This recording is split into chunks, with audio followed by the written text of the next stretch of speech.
Tāpat kā cilvēkiem, arī kaķiem cienījamā vecumā nav viegli pieņemt jaunus dzīves apstākļus. Visiem par lielu pārsteigumu Barsiks jaunajā mājvietā iejuties ļoti ātri. Pansionāta senioru vidū viņš nav izvēlējies vienu konkrētu saimnieci vai saimnieku, lai gan vēlēšanos pieskatīt un rūpēties par runčuku un kārtīgi to pabarot, ir gatavi teju visi.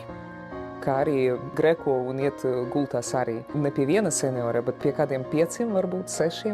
To grūti pateikt, kā viņš izvēlās, pēc kādiem kritērijiem, bet kādi 5-6 seniori favorītos. Man tā izskatījās, ka viņam bija ļoti viegli īstenībā adaptēties, jo tā mīlestība no senioriem, viņi ir tāda visaptveroša, ja? Viņi ir milzīga, un man liekas, tāpēc viņam bija ļoti viegli ar mums.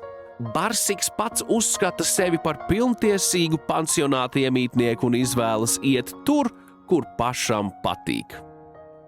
Viņš izvēlējās dzīvoties pie pansionāta ieejas, tātad uz recepcijas. Viņš satiek visus viesus, neskatoties uz to, ka viņš vienkārši tur guļ, uz datora, protams, kā savādāk vai no uz dokumentācijas. Bet man liekas, ka viņš arī grib zināt, kas notiek, ja? Kurš tad ienāk pansionātā, kādi viesi un tā. Viņš tā kā kontrolē situāciju īstenībā.